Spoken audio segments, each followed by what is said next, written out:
Website evaluation. Strategies and tips for elementary teachers in evaluating educational websites. Why do we need to evaluate websites? We live in a day and age where we can access information at the click of a button. Students need to be able to discern between credible sources and apply the information they have access to. Although the amount of information continues to grow, the difficulty of finding reliable sources has grown as well.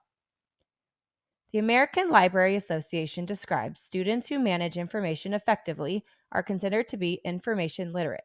So what does that entail?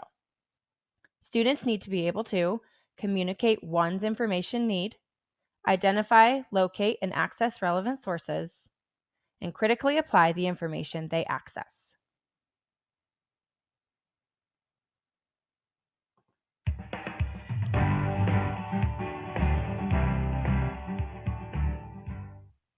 When you're trying to figure out if a source is appropriate to use, there's an easy way to check. CRAAP. CRAAP stands for the 5 things we are looking for in a source: currency, relevance, authority, accuracy, and purpose. Currency refers to the date when a source was created, either when an article or book was published, or when a website was last updated. The date of publication may or may not matter, but it's important to know if you need something current. Relevance is probably the criteria that you'll think to look for first.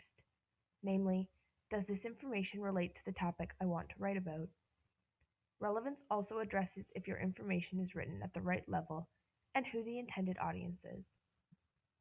Authority asks who wrote and published the article. Most articles should include the credentials of their author, sometimes the institute or department where they work, and in some cases, contact information. The next letter stands for accuracy. You want to make sure that the work you are pulling information from is legitimate, and that any claims that work makes are supported by evidence.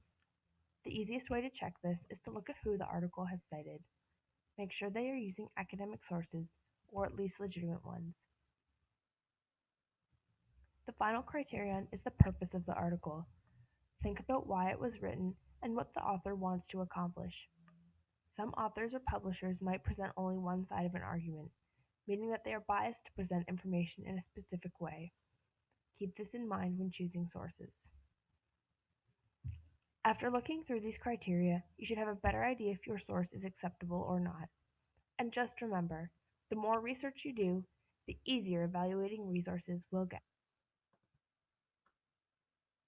Remember, the CRAAP method. Currency, the website's dates are current and it is updated regularly. Relevance, the website should be related to the research topic. Authority, the author is a reliable source. Accuracy, the website contains accurate information. And purpose, the purpose of the website is clear to the viewer. Here are some tips for teachers. A great way to practice evaluating websites with students is to show students fake and real websites and discuss whether the sources are reliable.